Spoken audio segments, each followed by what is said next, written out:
me with the clarity of these are people that are not safe for me to be around. And kind of when that scale fell away, then I was able to look at my stepmother and go, wow, it's just been decades of her pointing the fingers at either myself or my brother or my sister or our dead parents. And really, what's been going on here is our house has been kidnapped. Welcome to the Bad Mothers Podcast. I'm Monica Cardenas. My final guest for Season 3 is Barbara.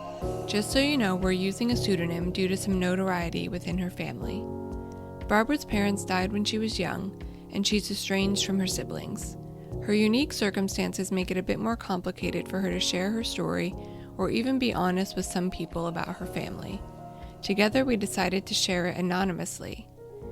Please note there is mention of sexual assault in our discussion today, so be sure to listen with care. Well, Barbara, thank you for coming on to the Bad Mothers podcast. Thanks so much for having me on the podcast. I listened to it. It's very helpful to me. So it's great to have an opportunity to come on and share part of my story in the hopes that it might be helpful to someone else. Thank you. Yeah, that's really generous of you. And I have a few other people who've done the same thing this season, and I think it's so kind to open up about something that is extremely private because it helps other people. And I mean, really, there's no other reason to do something like this. So I really appreciate it. I'm sure everyone else does. It's interesting that you say that, if I can interject. I do Yeah. actually have another reason for talking to you, and it's not an altruistic one.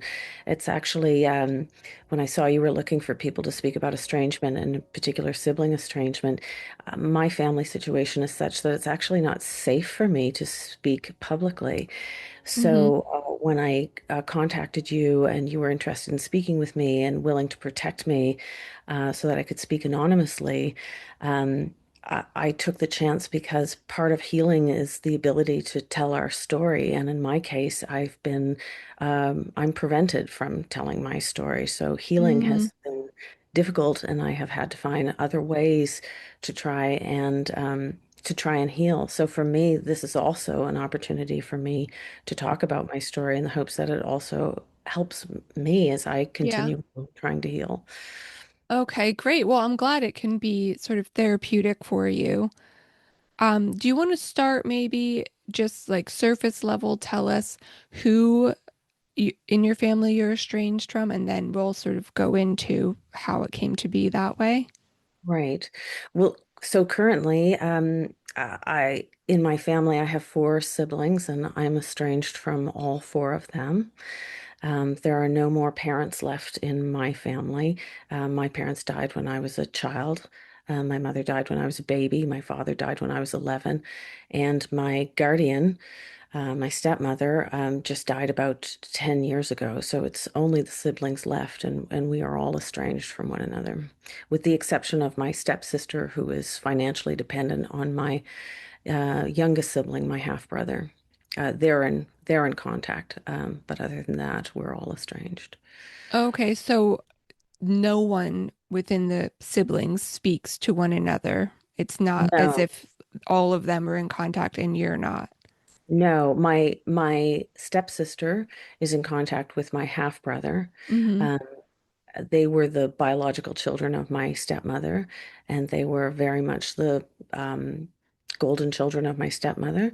So Mm-hmm. they've kind of always been a duo. And my stepsister has also been financially dependent for some years on my half brother. So Okay. that's the reason that they are still in contact. But I've been estranged now for 13 years, so I don't know what the nature of their communication Right. is. And then your other siblings that are from your parents, um, how many are there? Is it just one? No, so it's every time I try and explain it, it's always a bit complicated to follow. So, my mother and father had three children: my older brother, my older sister, and myself. And Okay. I guess I'm not using names for them because I'm trying to protect myself. Um, but so they're my full brother and sister, and then And then when I was a baby, my mother died. And within a year, my father started seeing this woman who became, by the time I was 4, became my stepmother. Mm, She brought with her a child from her first marriage. That is my stepsister. hmm. Um, and my stepmother and my father together had a child. That's the youngest member of our family, my half brother. Got it. Okay. So the children both of your parents had, you and your older brother and older sister, none of you were in contact. No. And how long has that been true for? That's been a really complicated road. I would love to be in contact with both my siblings. It's just our family dynamic and years of it, and being separated by geography has just kind of, and personality has just kind of made it impossible. Essentially, Mm, when we were growing up, you know, as soon as my older brother was about 11 and 12 when my stepmother came on the scene. And it was really apparent as soon as my stepmother came on the scene that she did not like any of us. I was a baby. My sister was about 8, and my brother was about 10 going on 11. And she did not care for any of us.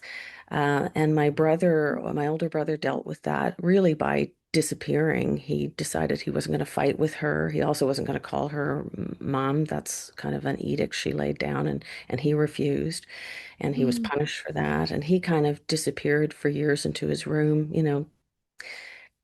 growing, gaining weight and kind of disappearing and being quiet. And he stayed there until he could leave as early as he could, which was about 18. And he went off to start his adult life in another city. mm, Um, and he never came back. So I was still quite young when he left. So we were separated by geography mm, ever since he left. And then my older sister, who was a couple of years younger from him, she left home at 16. 17. She was kicked out of our home 2 weeks after my father died by my stepmother. She was mm, we were all scapegoated by our stepmother, but she was the most hated of my stepmother's scapegoats, I guess I mm, would put it that way. And I think it was because when my stepmother came on the scene, like I said, my older brother just kind of retreated into his room and didn't fight her, but withdrew from her. And I was a baby, mm, and my sister was an 8-year-old girl, 9-year-old girl who was in mourning for her mother and couldn't mm, hide that. And so she just incurred the largest amount of hate that my stepmother had to give. So she was kicked out of our home 2 weeks after my father died, and then she left and lived. Both of them have lived thousands of kilometers away mm, from where we grew up, and um, my brother has never returned to where we grew up. mm, Um, and through the years with my brother, I really love my brother and wish we could be in contact. And we have had periods of time where we've been really close. It's all been instigated by me and carried by me. So we're not estranged in the sense of we had a big fight and we are at odds with one another. For me, the estrangement with my older brother is about, I guess, his inability to connect and his inability mm. to realize that a relationship is mutual reciprocity and Right. mutual effort. And so I kept it going as long as I could. And then I reached a point in my own life where it's like just doing all that work while not being seen. And Hmm. he still relates to me. Every so often we'll exchange a message, but he's still, I think in his mind, I'm still that kid I was in that house that we were at when we were growing up. And there's really no Mm, interest in who I am today or my life today. So the basis of having a relationship is really difficult. mm, My older sister, um, She, like I said, incurred the most wrath of my stepmother, was punished the most, was hated the most, and I think went through the most trauma. There was a lot of trauma in our house, but she had additional trauma on top of that. And yeah, she grew up actually to be a lawyer, which makes a lot of sense to me. She was someone who constantly had to defend herself when we were Mm, growing up. Um, and so for her ability for self-awareness, in my opinion, is limited. And I think for her, because we've been separated by for so many years and by geography and not part of one another's day-to-day life, we are still for one another who we were decades ago rather than yeah. who we are now. And my sister has a lot of trauma and lashes. I think all family is colored with um, a brush, a certain brush for my sister, and really no one's safe, including me, which um, um, breaks my heart. I love my sister very much. I know she would love to be loved by me. I would love to be loved by her. Mm, It's just not possible with the dynamic that we grew up with, and people can't be on the same page at the same time, and it mm. just hasn't happened that way. And yeah, so with my other siblings, and I've been close with them, my half sister and my stepsister and my half brother. I've had various points in my life where I have been very close with them. But ultimately, 10 years ago, um, the final rupture in my family happened when my sister decided at 50 to come forward about a series of and I guess I should just say trigger warning, a series of violent assaults, rapes that she went through when she was a child of 9. And I had known about them since she had told me when I was in my 20s. She decided now at 50 some to go to the police. And the police started an investigation. And my stepmother was still alive at that time. And my stepmother, my stepsister, and my half brother all made the decision to not assist the police in their investigation. Um, and this was pretty unconscionable to me. And I had already begun estrangement with them before that, about a year and a half before. But this, for me, really was the straw that broke the camel's back. And Forgive me, did your sister know who her attacker was? yes, and they weren't a family member. They were Okay, the adult child of a family that my father and my stepmother knew. But there was my stepmother wasn't, and my half brother and my stepsister weren't refusing to assist the investigation out of any loyalty to the right. rapist. I have my own theories about why they were doing that. I think my sister had remained their largest scapegoat. And Hmm. um, I think if they were to assist in the investigation, then it would have meant that it would have opened up a can of worms where we would have had to look back at our family Hmm. dynamic. And I think they would have had to look at how they have been complicit in the Yeah. abuse of my sister.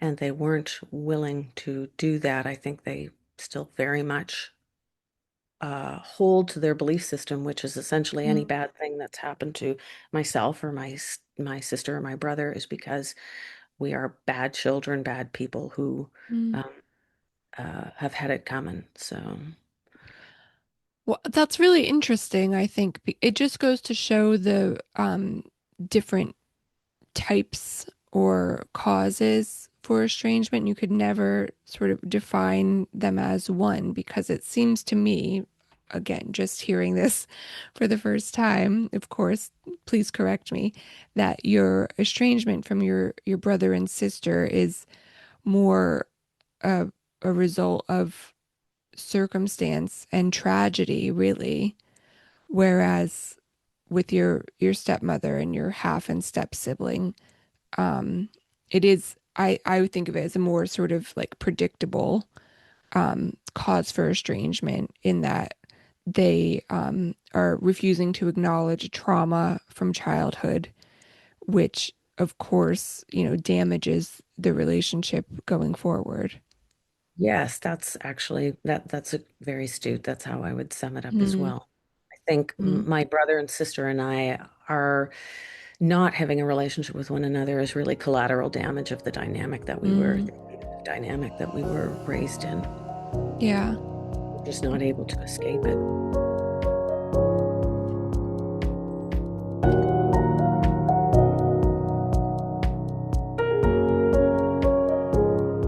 It's very sad to hear that you clearly would like to have a relationship with them, but that all of these various circumstances that were completely out of all of your control as children has affected you this way.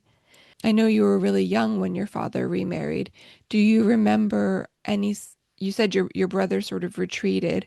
Was there any sense of like camaraderie with your sister in terms of, the way your stepmother treated her? Did you feel like you were on a team against your stepmom, or did you feel separated? I don't know. Sometimes we felt like a team. I mean, it felt like a Darwinian fight for survival in our family. Like Mm-hmm. essentially, like everyone was on their own and just trying to figure out how to get through it. And certainly, my stepmother was not interested in fostering any sort of sibling support or cohesiveness. Um, uh, there was a lot of triangulation that went on in the family. So whichever of my stepmother's scapegoats, I include myself, my older sister, my older brother, and my father after he died, and my dead mother was a scapegoat of my Oh. stepmother's. Um, so whoever was in the most trouble at any given moment, it was really hard for the others to resist not. I remember having moments of just being so relieved that it wasn't me that I would kind of silently align myself with the power side, Mm-hmm. just to have relief um, from being the target. That puts kids in a really difficult position. But there were times, like definitely, I had periods where I was really close to my sister and felt very aligned with her. We also didn't talk a lot about what we experienced as children and adults because, of course, the behavior continued into our adulthood.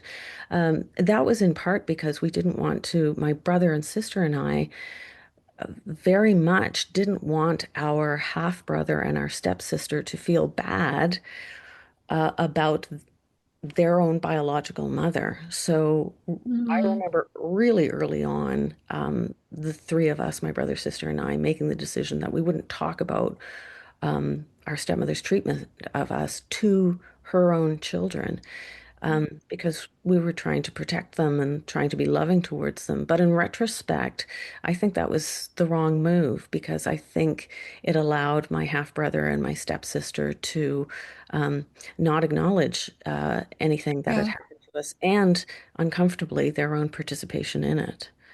Yeah. And that's such a sad thing to hear that, three children orphaned essentially talk about how they can protect the other children in the house as if you aren't yourself a child in need of protection. I'm so sorry that that happened. You said you were 11 when your father died? 11, yes. Did you have a close relationship with him? I did, and um, um, I think to have come out of that circumstance and survived, as well as the um, really the abuse and the targeting continuing into our adulthood. I've been to therapy at different times in the past, and I've had different therapists say, like, statistically, you should be struggling with addiction, or you maybe have been involved in crime or served time in jail. I think there are a few factors that contribute to why that hasn't happened to me, fortunately. And one was when I was growing up, I didn't know what was going on with my stepmother. I just know. life was easier for me if she wasn't around, and if she was around, I could get in trouble at any moment, and never really had a sense of what I was doing to bring that on. It just seemed my presence. But with my father, I felt something really different. I always felt safe. I never felt like chaos was going to happen or something bad was going to happen. I felt Mm. loved by him. So um, even, my stepmother, after he died, one of the things she loved to say about both my dead parents was, don't make saints out of them. They were just people. You got to remember the bad times. So I remember weeks after my father dying, being told that I needed to remember bad times with my father. And so I was trying to obey my stepmother. And so I was purposely sifting through memories of my father that were unpleasant so I could hold on to them, and do what I was told. And I remember when a few months before my father died, when I was 11, and he was really ill. He had an illness that lasted about 6 months. It came out of the blue, and he went from a man who was, about 240 pounds to about 100 pounds. He was just whittled away by this Wow. cancer. Um, and one day, he was irritated with me because I hadn't cleaned up my room. And uncharacteristically, he and I fought about it.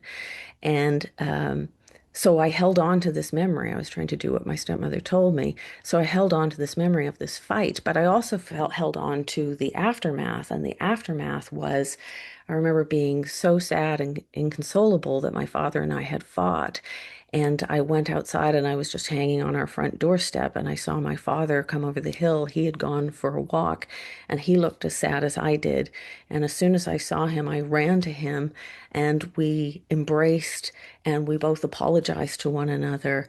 And we did relationship repair. I mean, I wouldn't Mm. characterize that as an 11-year-old, but some years later, I realized um, it actually, my stepmother's order had kind of backfired a bit, because the memory I chose to hold on to Mm. was a memory where my father and I took accountability and repaired and then continued on, which was certainly nothing that she had ever demonstrated for me. Yeah. Yeah. Yeah. Wow.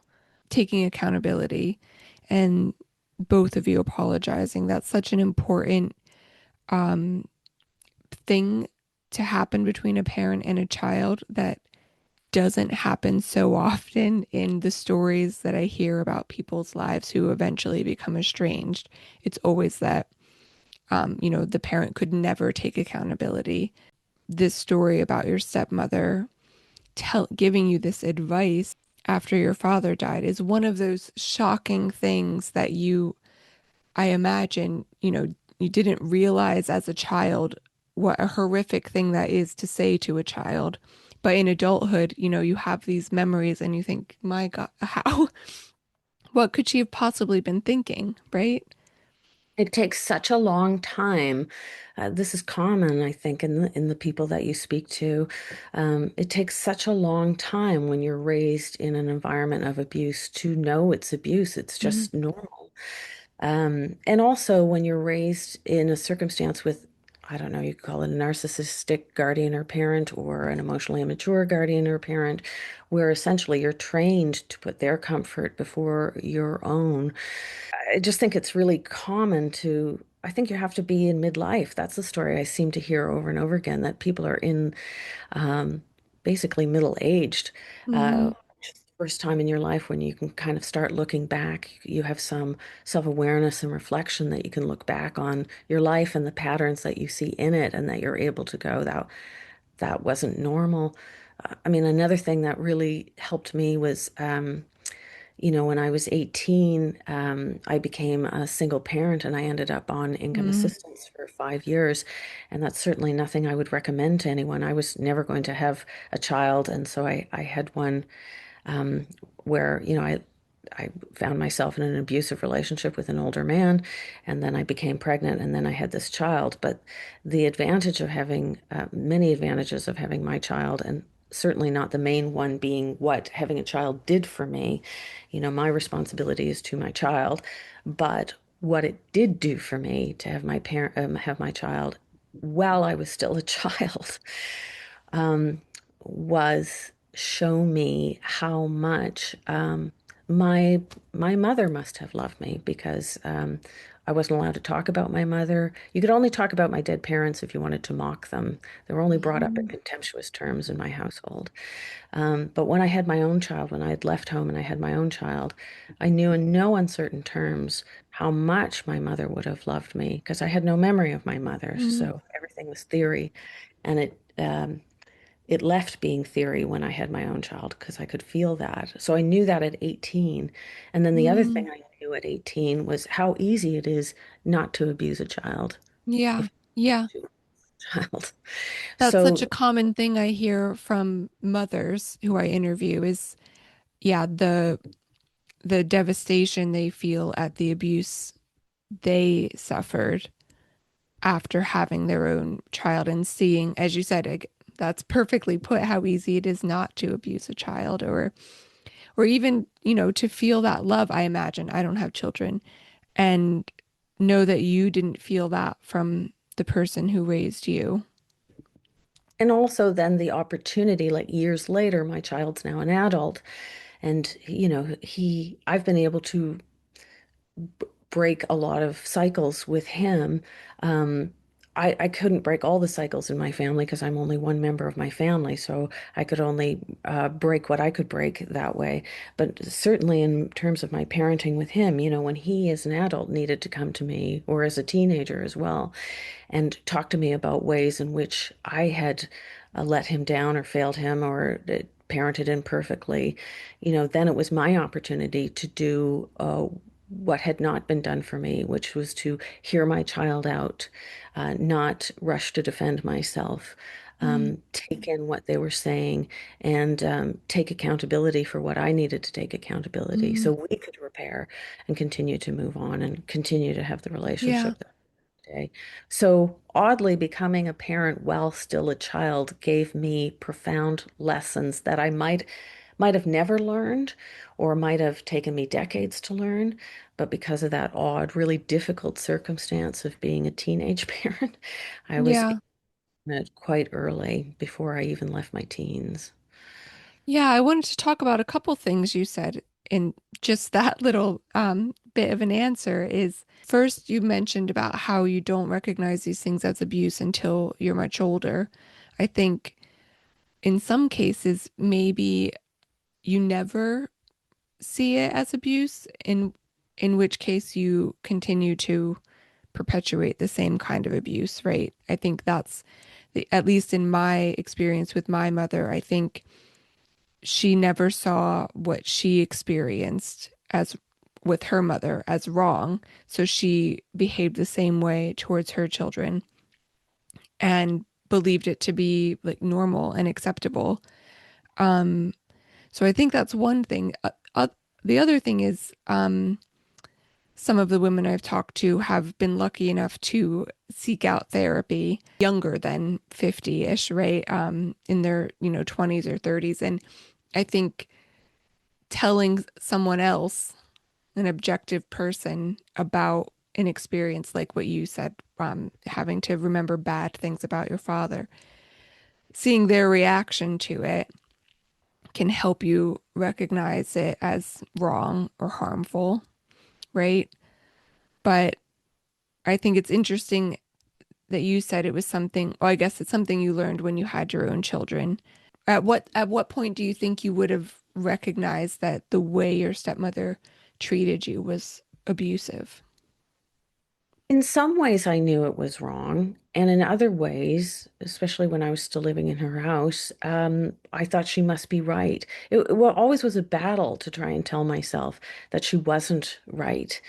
Um, so I had some inkling, but also because in my household, and there's probably a lot of abusive households like this, the most dysfunctional person is taking up all the oxygen. They're calling the Mm, shots and they're controlling the narrative. And you're so busy on your toes trying to defend yourself or not be the one in trouble or try and make sense of what's being thrown at you that you don't stop to think. It was only 10 years ago, when my stepmother and my half brother and my stepsister decided to not help the police with the investigation. it their behavior up until that point, I would go back and forth all the time on, is it me? Is it them? Is it me? Is it them? And as awful as that decision on their part was to not help with the investigation of my sister's rape trial, it also brought with it the most terrible clarity. Um, because it was that decision to me was so unconscionable. I Hmm. even had compassion for all of us. You know, when my sister was a kid and this happened, we had, she kept it largely to herself because of our stepmother. But so even if we failed her then, I could say, well, we were children and this was decades ago. But now we had a chance to not fail her now. And three members of my family were choosing to fail her now. And I thought to myself, I don't know what you would call these people in relation to me, but family doesn't feel, it doesn't feel like family. Feels Mm. like what you would do to your worst enemy. And I don't even know that I would do that to my worst enemy. So to make the decision that you would be content with a serial child rapist going free so you could continue your punishment of a scapegoated sibling or child, um, that's a decision to make, but it Yeah. left me with the clarity of these are people that are not safe for me to be around. And kind of when that scale fell away, then I was able to look at my stepmother and go, wow, it's just been decades of her pointing the fingers at either myself or my brother or my sister or our dead parents. And really, what's been going on here is our house has been kidnapped and psychologically held hostage by my stepmother, who was an addict. She was an alcoholic. She was a serial cheater on my father. She Mm. stole all five children's inheritances. She had a number of problems that I never really took, you know, if I'm going to weigh it on, I was literally a baby with a dead mother when she met me. So if Mm. you're going to say, hey, there's a woman here who has addiction problems, who also has um, fidelity problems, who also has participates in financial abuse, and there's a baby with a dead parent, who's the asshole? Excuse my language. Um, I think it's pretty like maybe I was a jerk baby, but kind of don't think it was me. But Right. that was only 10 years ago that I was and through that move of theirs to not help in the investigation into my sister's trial, that I was finally able to look at that and see that with that kind of clarity.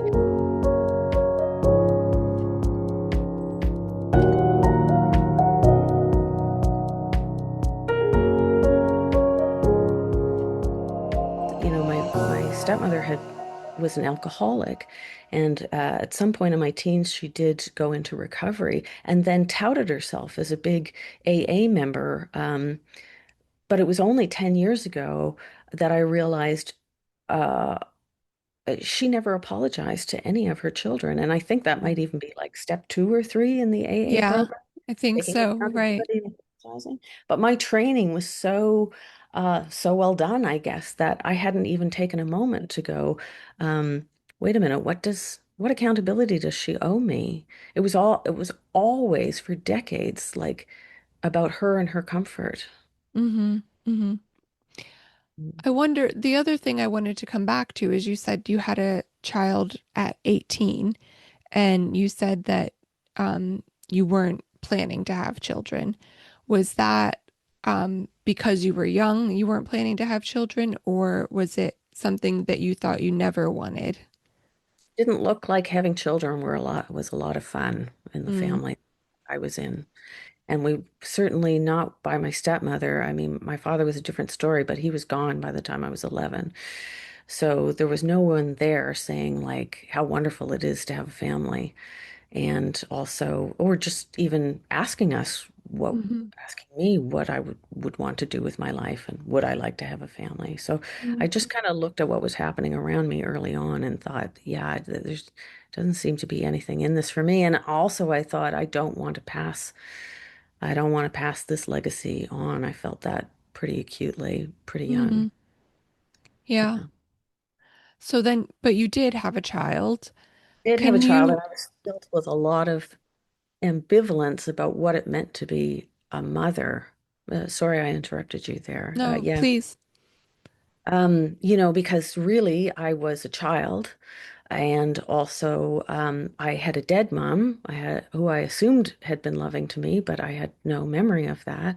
And then the only role model I had for motherhood was a person who abused and neglected me and seemed to hate me. So I was very uncomfortable to look at myself as a mother. I didn't have a good roadmap and I didn't really Mm. know what that meant.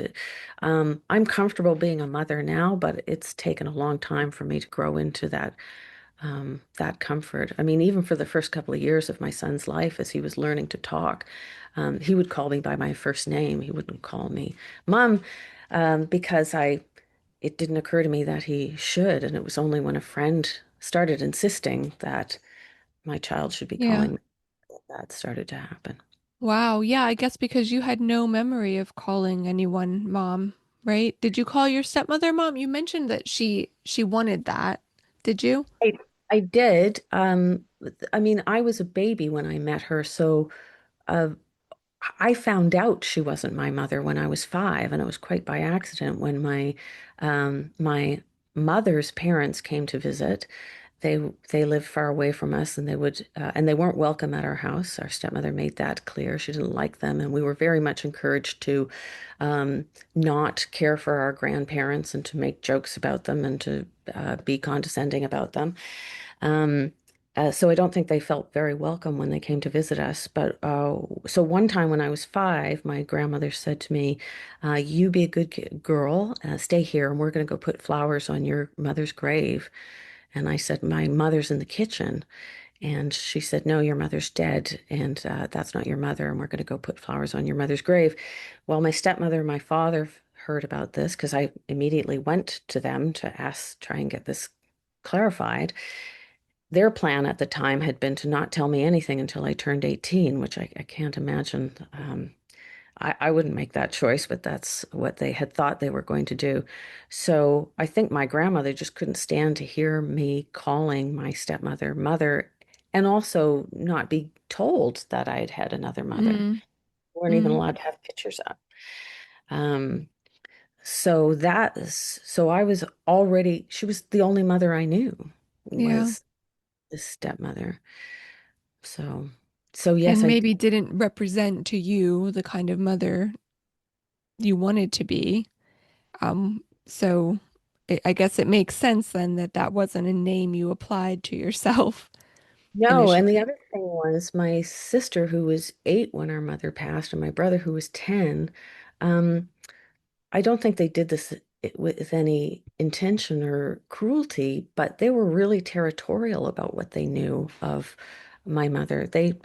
They wouldn't share memories and they acted Mm, like she meant nothing to me. I remember my older brother saying, You were just a baby when she died. She was just someone who was in your life and out of your life." And it mm, was when I had my kid, and my kid was 2, that I realized there's no way a parent leaves a child's life, no matter how young they are, and that child isn't feeling that, sensing that, and mm, grieving that. Um, so it was only in my mid-20s when I went to see a friend of my mother's, and it was like she'd been expecting me, that I found out purely by accident that I had grown up thinking that my mother was just a housewife. And I use that phrase in quotes. And it was only when I talked to this friend in my mid-20s that I found out my mother wasn't a housewife, she was an actor. And I mm, was also an actor at that time, acting. So my mother was this whole creative being that I knew nothing about because no mm, one shared anything. It was like my yeah. older sister and brother hoarded their memories. It was all they had. So Mm, they definitely remembered my mother and they definitely remembered being loved by her. And when my older sister could in moments love me, I felt like I was being loved by our mother. mm. Yeah, I guess that was kind of what I was trying to understand when I asked about if you and your sister felt like if you felt allied with her against your stepmother. Yeah. Sometimes, and then at other times it was just scatter and duck and dodge. And Mm, I've had time. I'm the member of the family. I think all our family, our siblings have taken on roles. I think that's common in abusive families. Mm-hmm. You know, my older brother was the lost child who just kind of faded away. My older sister was the biggest scapegoat, and then the Mm-hmm. overachiever. Like in any other family, my sister would be the brilliant, most lauded one, but in our family, Mm-hmm. she was the most hated. But she's brilliant and has achieved a lot of things. And my older stepsister, you know, she just was the parent to my stepmother and Mm-hmm. upheld her views and positions on everything, including us. And my younger half brother was the mascot.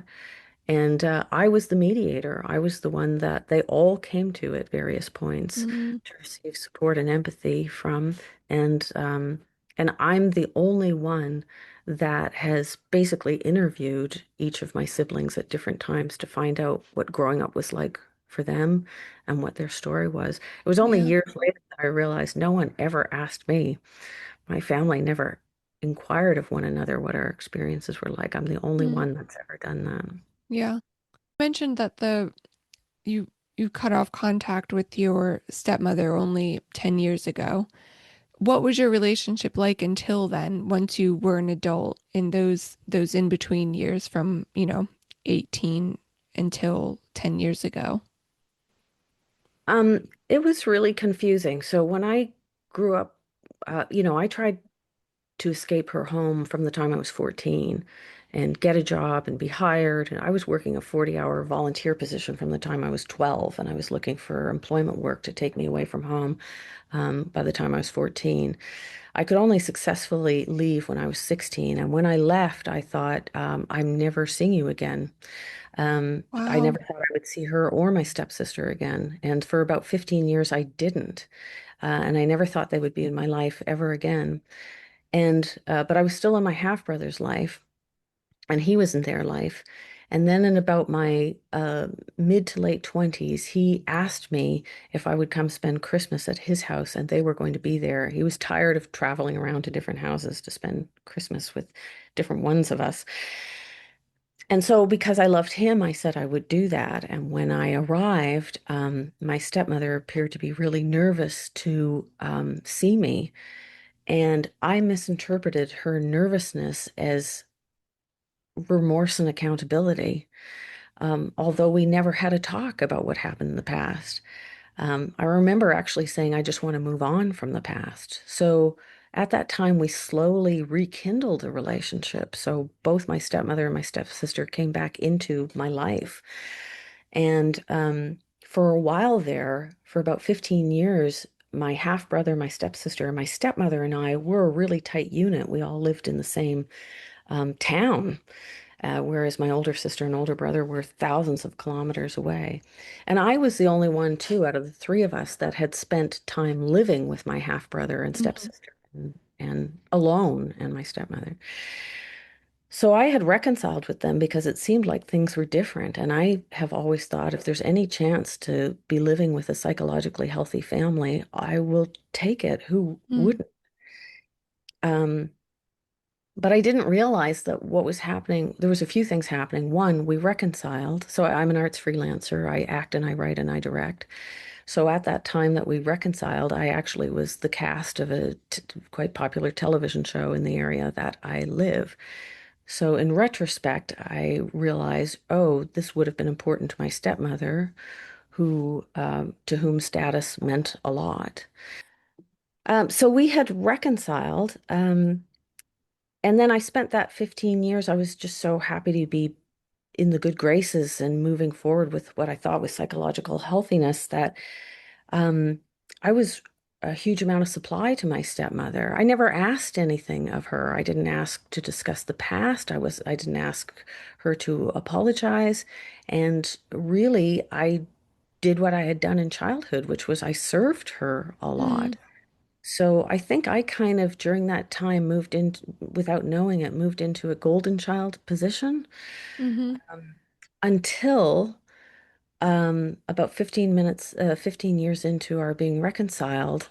Um, I was working with my half brother, who also works in the same industry I do, and is a celebrity and has been for 3.5 decades.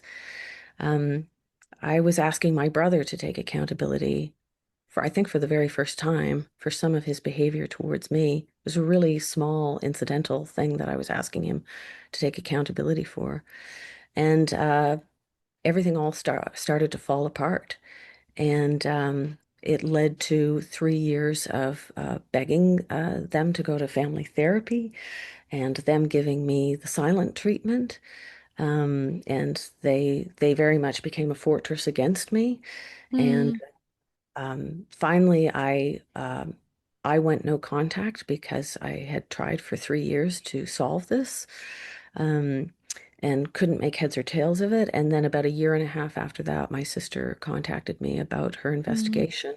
And then when my stepfamily made that decision to not yeah, assist in the investigation, it was like that's when it was clear to me yeah. that things were not going to change, that we had Mm, positions that were not going to be altered. And therefore, I had to make a decision about what I needed to do for myself, mhm. my my son.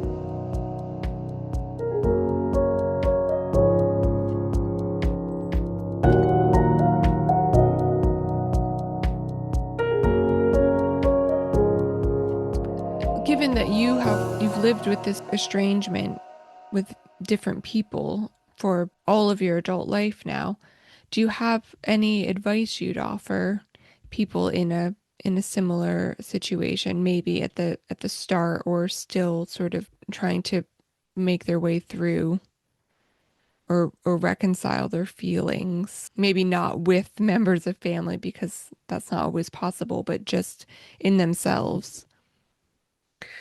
I think things that have helped me, and it's been a long road to try and be where I am today, and I think I will always be healing, never healed.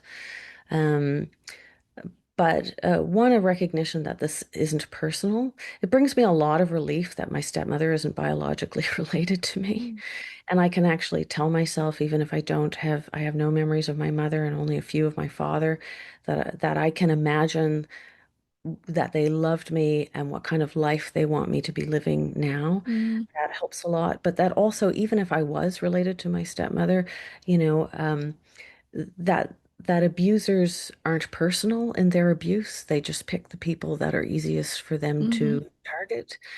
Um, so really, the experience of being targeted about by her wasn't about me.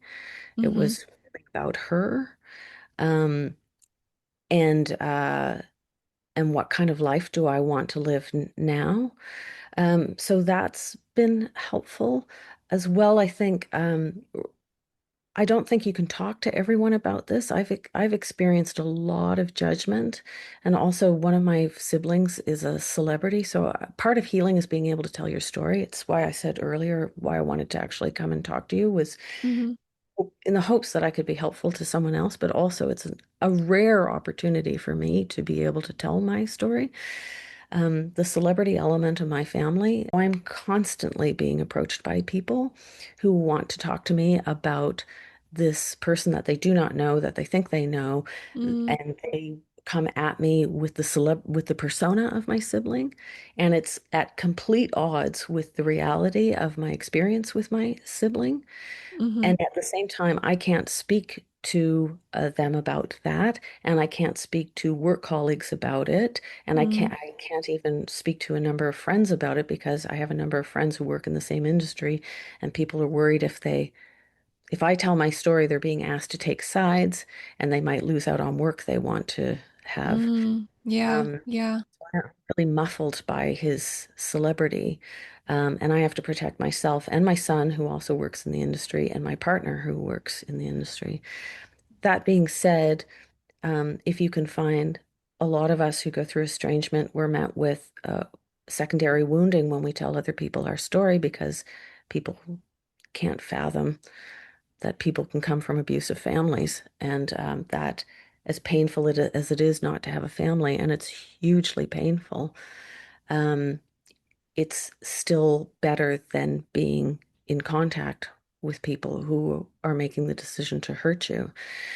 So finding safe people that you can talk about.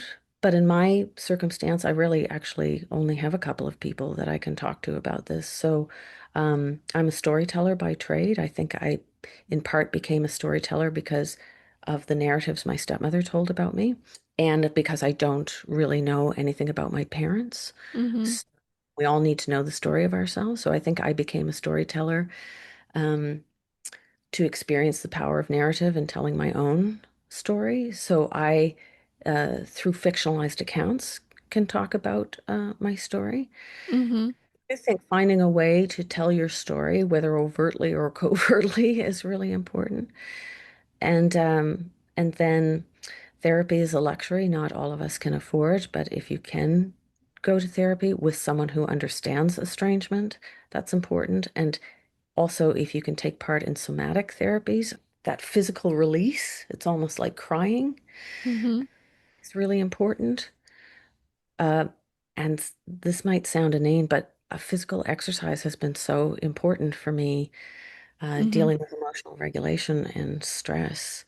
Yeah. Um, so having a purpose, I feel like what saved me began in childhood, and it was knowing I was loved by my father. And so being able to know what was love versus what was not love. And then also, I found my calling to be a storyteller when I was a Mm. child. And that was the North Star that really guided me Yeah, from. I think I feel that. Obviously, it takes time to process that sort of pain, and to get to the other side of an estrangement, because I found it really difficult initially.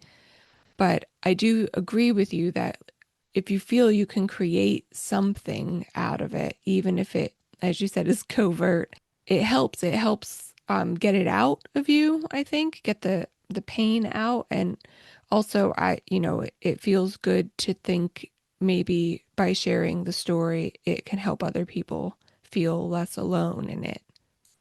Yes. And if I weren't, I mean, very honestly, if I didn't feel so muzzled by my siblings' celebrity, I would be very open Hmm. with. Um, yeah, and I wish I could be, but I just have to find other ways to Yeah. do that. Well, thank you. I mean, I think this was really enlightening and I appreciate you telling your story.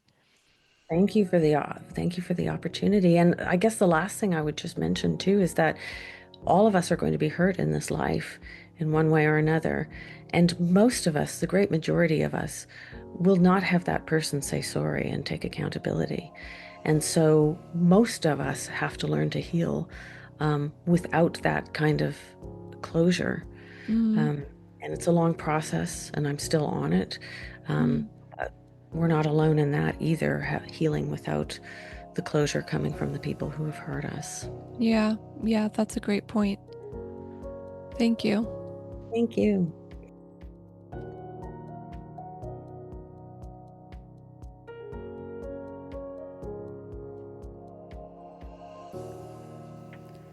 Bad Mothers is written, produced, and edited by me, Monica Cardenas. I'd love it if you'd rate and review the show and get in touch with any feedback. You can find me on my Substack, and guess what? It's called Bad Mothers too.